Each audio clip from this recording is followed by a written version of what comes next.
नमस्कार दोस्तों, स्वागत है आप सभी का मेरे अपने YouTube चैनल एच.एस. भारद्वाज पर। मैं हरिओम शर्मा आज आपको पूजा से संबंधित जानकारी दे रहा हूं कि आपके मंदिर में मूर्ति हैं तो उनकी पूजा किस विधि से करना चाहिए, क्या प्रतिदिन आपको उनको स्नान कराना चाहिए, किस विधि से आप भगवान को भोग लगाएं, किस चीज का भोग लगाएं, ये संपूर्ण जानकारी आज मैं आपको दे रहा हूं। संपूर्ण जानकारी के लिए आप वीडियो को लास्ट तक देखें, चैनल को सब्सक्राइब करें। दोस्तों, प्रत्येक घर में मंदिर होता है और सभी अपने इच्छा के अनुसार अपने इष्ट देवता की पूजा करते हैं। उसमें कोई फोटो रखते हैं, कोई मूर्तियां रखते हैं और सबके मन में संशय ये रहता है कि अगर आपने घर के अंदर मूर्तियां रखी हुई हैं तो क्या उनको प्रतिदिन स्नान कराना चाहिए या नहीं कराना चाहिए। यही जानकारी मैं आज आपको दे रहा हूं। हमारे शास्त्रों के हिसाब से कहा गया है कि अगर 6 अंगुल से बड़ी मूर्ति होती है, 6 अंगुल से बड़ी अगर प्रतिमा आपके मंदिर में स्थापित है तो आप उनको सिर्फ त्योहारों पर ही स्नान कराएं।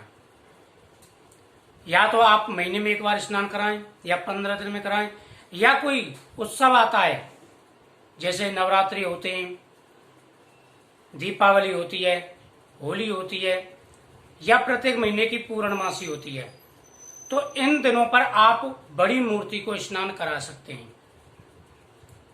अगर आपके मंदिर में 6 अंगुल से छोटी प्रतिमा है तो आप उस प्रतिमा को प्रतिदिन स्नान करा सकते हैं।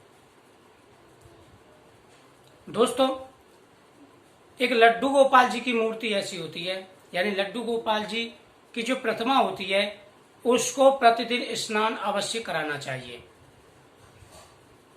लड्डू गोपाल जी की जो मूर्ति होती है वह प्रत्येक गृहस्थ जीवन के प्रत्येक गृहस्थी के यहाँ पर होनी चाहिए।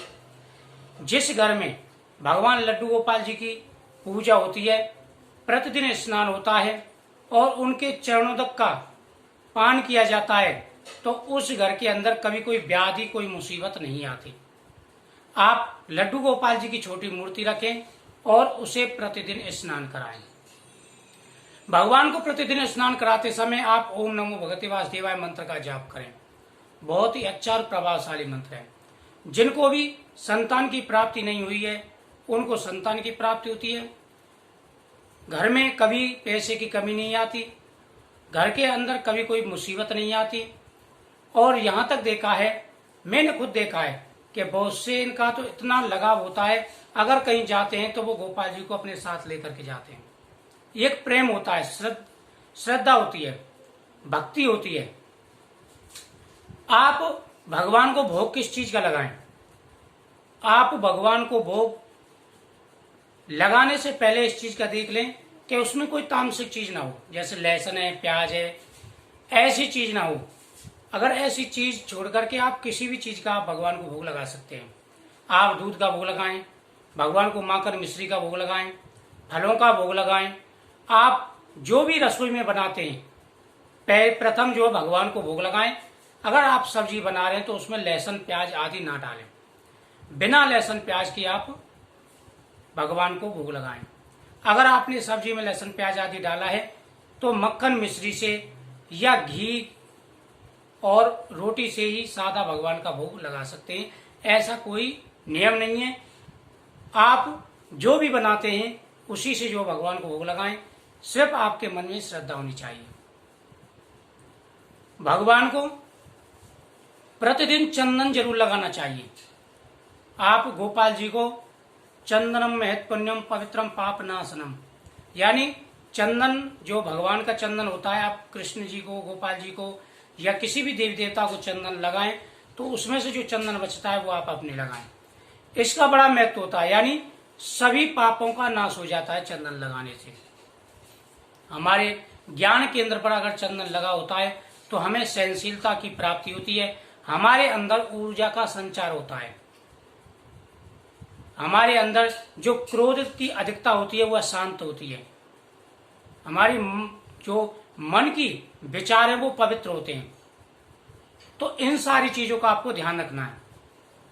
आप भगवान को, जो आपके यहाँ पर धातु की मूर्ति हैं या मार्बल की मूर्ति हैं, तो अगर 6 अंगुल से बड़ी हैं तो उनको प्रतिदिन स्नान कराने की कोई आवश्यकता नहीं है।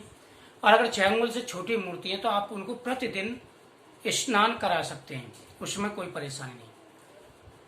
तो इस विधि से आप जो भगवान की पूजा करें और घर के अंदर देसी घी और धूपबत्ती का प्रयोग करें, अगरबत्ती का प्रयोग बिल्कुल ना करें। तो मुझे उम्मीद है आपको ये जानकारी अच्छी लगी होगी और इसी प्रकार से आप जो भगवान की पूजा करें, भगवान आपकी सभी मनोकामनाएं पूरी करें।